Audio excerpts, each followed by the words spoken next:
안녕하세요. 이번 시간에는 브루트포스 알고리즘에 대해서 알아보도록 하겠습니다. 알고리즘에 들어가기에 앞서 이 문제를 먼저 보고 오시는 것을 추천드립니다. 이 문제는 영상란 링크에서 확인하실 수 있습니다. 그러면 우리는 이런 문제를 어떻게 풀 수 있을까요? 여기 여러분들의 대답을 대신해주는 나돌이라는 친구가 이제 대답을 하고 있어요. 문제에서 A, B, C, D, E, F를 다 줬으니까 그러면 여기 식에 있는 변수는 다 아는 거고, 변수 두 개를 식 두 개로 찾는 연립 방정식을 세워서 풀면 되겠다. 라고 이제 대답을 해주고 있어요. 근데 이제 그렇게 구현했더니, 그렇게 구현한 나돌이는 이제 이렇게 끔찍한 결과를 받게 됐어요. 근데 이제 다른 친구들은 다 1분, 2분, 5분 이렇게 빠르게 풀어냈어요. 대체 어떻게 이런 게 가능했을까요? 일단은 이 빠르게 푼 친구들의 방법은 나중에 보고 여기 있는 나돌이가 대체 왜 이런 결과를 맞았는지 한번 알아보도록 하겠습니다. 나돌이는 여기 연립 방정식을 세워서 y를 구하고 그 y를 x에 대입해서 이제 또 x도 구해내는 그런 방식으로 풀었는데 이제 굉장히 아쉽게도 이 분수 부분 이게 좀 이슈가 있었어요. 그래서 이게 0이니까 자꾸 0으로 나누기 오류도 뜨고 그거 처리하려니까 뭐 실수, 소수, 오차 이런 것도 많이 나고 그래서 이렇게 참담한 결과가 나왔습니다. 그러면 우리는 이걸 어떻게 해야지 안전하면서도 잘 풀 수 있을까요? 다시 문제로 돌아오도록 하겠습니다.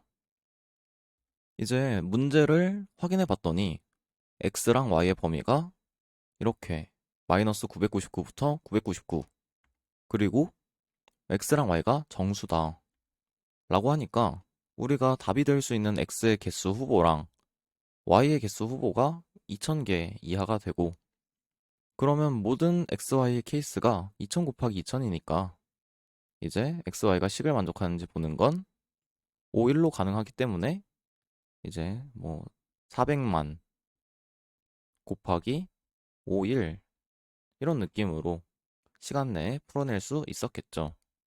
그러면 이렇게 빨리 푼 친구들은 다 그냥 식을 정리한 게 아니라 가능한 후보에 대해서 모든 걸 다 본 거죠.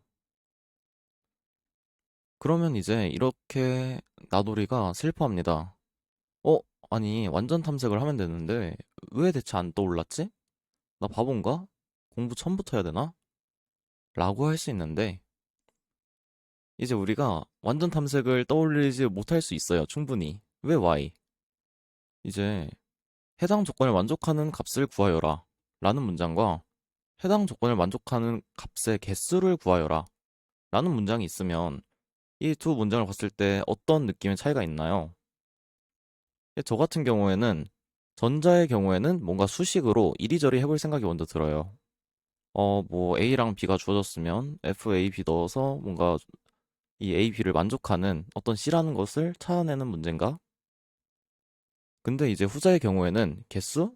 그럼 모든 케이스 중에 만족하는 케이스를 찾아야겠네. 그러면 이 만족하는 케이스를 찾는 거는 오래 걸리나? 만족하는 케이스는 최대 몇 개지? 라고 하면서 이 은연중에 완전 탐색으로 가는 길이 좀 더 편해지게 이 길이 놓여져 있다고 보면 돼요. 그래서 제가 여기서 말씀드리고 싶은 부분은 완전 탐색으로 모든 문제를 풀 수 있다. 근데 이제 함수만 잘 정의한다면 이제 함수를 잘 정의한다. 이게 대체 무엇일까요? 이제 우리가 보통 함수를 짤 때 이렇게 생각하는 경향이 있어요. 이제 문제에서 준 값이 a, b고 원하는 답이 n스다. 그러면 우리는 문제에서 a, b 줬으니까 f, a, b 넣고 이게 우리가 원하는 n스를 리턴해낸다. 근데 이런 케이스가 굉장히 많아요. 하지만 이제 이 문제를 먼저 보고 오시는 걸 추천드립니다. 이 문제도 설명란에 존재합니다. 네, 이 문제를 보고 오면 이제 최소 시간과 그때의 땅의 높이, 이거를 구해야 되는데, 어? 아니, 어떻게 해야 하는 거지, 대체? 왜냐면, A, B, N, C 이 꼴로 잘라면, 높이는 어떻게 두고, 시간은 또 어떻게 둬야 되는지 굉장히 막막해져요. 그래서 이제 풀이를 봐보면, FI는 모든 땅을 I 높이로 만들었을 때 걸리는 시간. 그래서 땅의 높이의 범위는 0부터 256이니까, 이제 0부터 256 중에 시간이 제일 적게 드는 거, 그리고 그게 여러 개라면 가장 높은 높이, 이렇게 고르면 되겠죠. 그러면 이걸 들었을 때 충분히 이런 질문을 할 수 있어요. 설명을 들으면 이해가 가긴 가는데 혼자서는 이런 생각이 하나도 안 떠올라요. 정확히 말하면 이 땅의 높이를 함수의 인자로 사용한다는 것, 이 땅의 높이는 답인데 이걸 어떻게 함수의 인자로 사용한다는 생각을 어떻게 떠올려야 될지 모르겠다 라고 질문하실 수 있습니다. 그래서 제가 아까 전부터 계속 얘기를 하듯이 우리는 보통 문제에서 주어진 것을 함수의 인자로, 구하려는 것을 함수값으로 두게 되는 경향이 있어요. 근데 이제 문제에서 주어지는 것을 이제 저는 앞으로 설명을 위해서 조건이라고 부르고, 구하고자 하는 값을 답이라고 하겠습니다.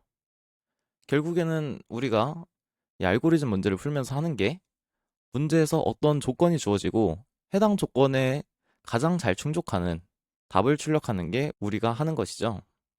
그래서 이제 조건과 답이 있다고 했을 때 우리는 보통 조건을 함수에 넣어서 답을 가져오고 싶어 하지만, 이제 두 개가 바뀌어도 상관이 없습니다. 그러니까 다시 말하면 식의 조건과 답이 존재하면 구하고자 하는 값을 구해낼 수 있다. 그리고 이런 꼴도 충분히 가능합니다. 이제 조건이 여러 개인데 이 조건과 답의 위치를 뭐 바꿔서 어떻게 하든, 아무튼 내가 이 문제에서 고려되는 조건들이 이렇게 존재한다면 그냥 얘네들끼리 뭐 쉐킷 해서 막 섞어도 상관이 없다. 그래서 조건을 만족하는 상태에서의 답 중에 최적을 찾기, 그 다음에 답 중에 조건을 만족하는 친구들을 모아 최적을 찾기. 이제 답 중에 조건을 만족하는 친구들을 모아 최적을 찾기 같은 경우에는 여기 1번이 되겠죠? 이 첫 번째 식. 그 다음에 조건을 만족하는 상태에서 답 중에 최적을 찾기. 이거는 이제 두 번째 식이 되겠고요. 그리고 우리는 보통 완전 탐색은 잘 푸는데 답을 우리가 고정하고 푸는 꼴을 잘 생각을 못 합니다. 답을 이용해 함수를 정의하는 것은 완전 탐색뿐만 아니라 앞으로도 계속 나올 거기 때문에 이제 엄청 중요한 생각 방식입니다. 이러한 꼴은 우리가 첫 번째 문제에서 봤던 그 수학은 체육 과목 그 문제식이고, 이제 여기 두 번째 식 같은 경우에는 마인크래프트 문제가 되겠습니다. 네. 그래서 결론은 무엇이냐? 요즘 MG 단어 아시죠?